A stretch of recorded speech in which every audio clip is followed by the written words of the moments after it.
Okay. that have got their own businesses for years. Okay, good. Like even Chick Bird. Okay. The council looked at it. Okay. I used to contact the applicant to get council roof. Excellent, excellent. I'm a roofer, Okay. professional roofer, I'm a builder, professional builder. Good. I'm a qualified stonemason. Yes. Well, you sound like you have diversified. You have stretched across the market. Yeah, I'm a fully qualified motor technician, Okay, good. including MOTs, clutches, brakes, tyres, handbells, chains, everything for the cars.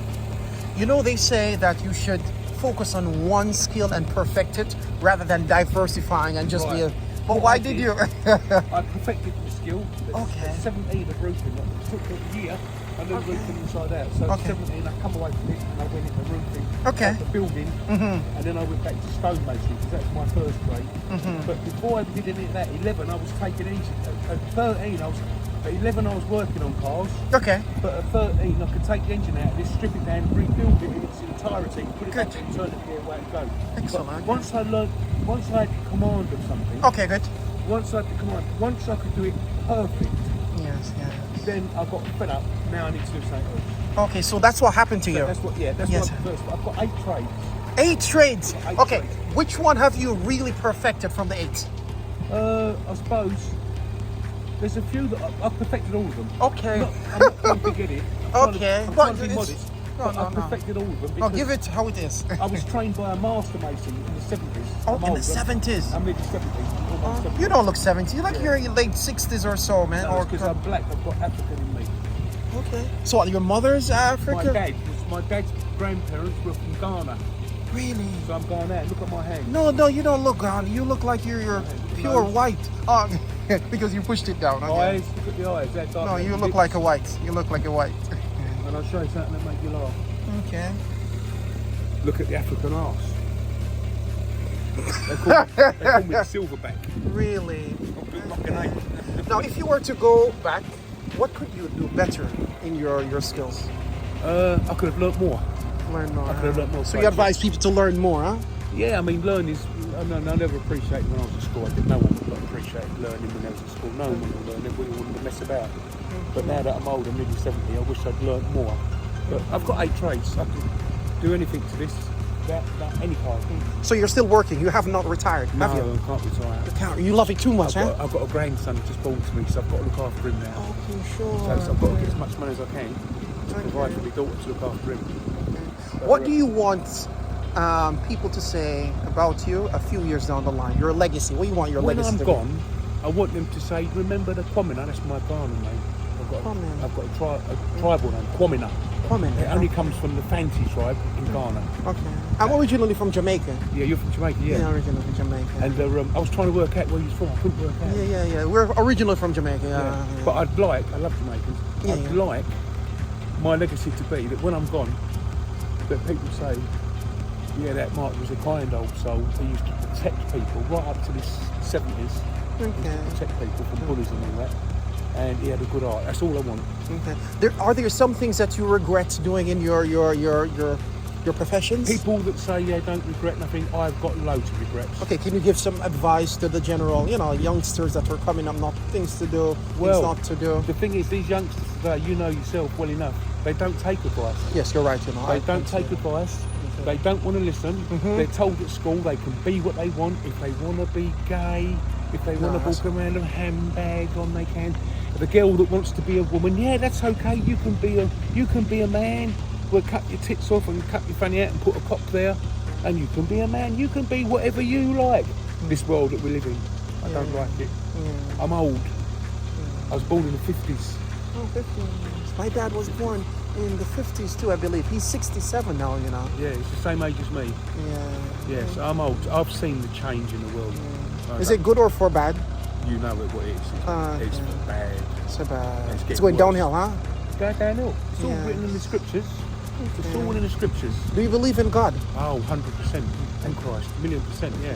How much your belief in God has influenced your life as an entrepreneur throughout the years? Well, it's influencing me as much, I could go as far as to say, that it's made me, not always, but in my latter years, it's made me very considerate of other people that aren't so fortunate. It's made me protective of people that are weak and vulnerable. Okay. It's made me very protective of them. it's been a good influence on me. Mm-hmm. It's been a good influence because years ago we didn't have a good start, all of us.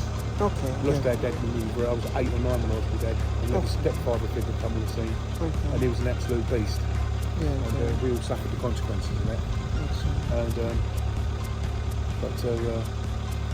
it didn't break us, but it nearly did. It messed us all up psychologically. But you are strong enough to pass that. But it's still there. It never goes away. Yeah. Because when you're brutalised as a kid, you're soft and you're tender, and you're like putty. Good. So when you lean against that, Okay. you get that. You come away and you've got that imprint now. Yes, there's And you can never get rid of that. I've learned that. Okay. It never goes. Okay. So we were all damaged by what happened to us when we were really young, tiny little children. But we've all dealt with it in our own ways, and we're still here. But, how do you retain a customer? the way you retain a customer is you give them excellent service. They come to you and they say, "What does this need?" And because they all know me and they know they can trust me. All right. All right. Good. I've had it for about 6 months now. Yeah, it's nice, huh? I've had it for about 6 months. It's a Figaro Nissan. It's a Nissan. It's early technology, 1991. Yeah. Yes. Yeah. There's a turbo there. But those, I've done everything to it. Yeah. I've done all the belts, I've done the leads, the plugs, new battery, new tyres, new brakes, new suspension on the back. Done loads to it. Okay. I spent 2 months working on it, weekends. But I mean, it looks like an old dog, but in half go, and the engine in it, the gearbox. Could you resell this? Someone's coming tomorrow to have a look at it, and all they deal in is Figaros. So hopefully it'll be gone. I want to get your money back that I put into it. Well, it needs to be painted on that back quarter. Oh, yes. Advice for the younger generation, entrepreneurs. What would you say? Well, I mean, I don't know. I don't know that I could give them advice because they don't accept advice now. But say that the ones like myself who Yeah. love to take advice. I'll take things from you because you're older guy. Put your heart and soul into everything you do and try and be considerate of your neighbour, your fellow man. Try and remember the golden rule, what Christ said. Do unto others as you'd like them to do to you. Because if you maintain that mantra, then good things will come to you. If you maintain that mantra, good things will come. It might take a time, but good things will come. But if you're like the rest of society that are selfish and greedy and disrespectful, your lot's going to be poor. Especially when the day of judgment comes. You mentioned that you do a lot of mechanic.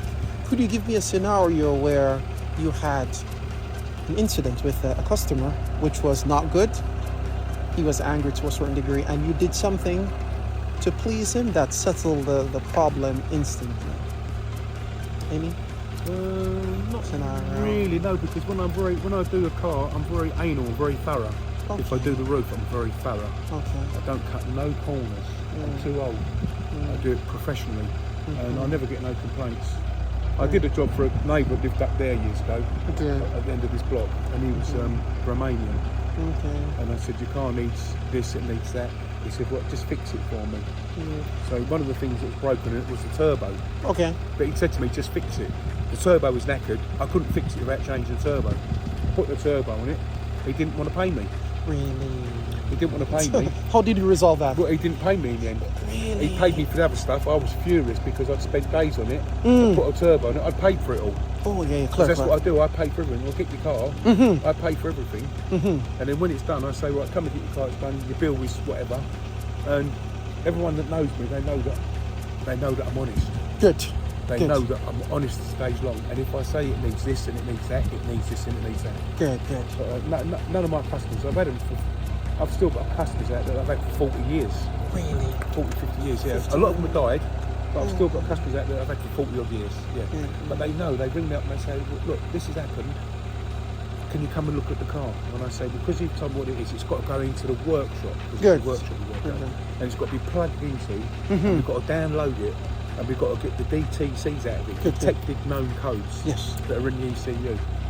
And then once I've done that, then I can tell you what you need, how much the parts are going to cost, and I can give you a rough estimate of the price. I can't give you exactly because I might have to spend another day on it fixing that given problem. So if I've got to spend another day on it, you've got to pay me my time. Good. I'm not there anyway. Good. But most people, well, everyone that knows me, they don't question. Sometimes I say, can you give me a rough price so I can get the money together? And I say, well, your parts are going to be 180 quid. The lady's going to be about 280 quid. You're looking at 460 pounds. But that's everything done with 4 years MOT and all singing and all dancing, and everyone's happy because they know they took their cars to garages before and they know what happens. They get ripped off. Yeah. When, in order to get customers, do you normally use social media, for example, Facebook, No. Instagram? How do you get customers? Oh, people know me. Word of mouth, huh? Yeah, they know. I don't advertise. People know That you're here. if I do their job, it's going to be done properly. Okay. I get cars from the garage up there. Good. My neighbours take their cars there and they come out there and they're worse than what they was when they went in. Really? And then they say, look, go and take it to 49 Sheppey. Okay. 49 Sheppey. Yeah, Okay, take it to good, good. 49. It's a proper trained technician. He will Yeah. fix it. No matter what, he'll fix it. And I'll fix everything. Yeah. So, guys, don't forget 49 Sheppey. Yeah. He's the ideal guy for fixing your cars, huh?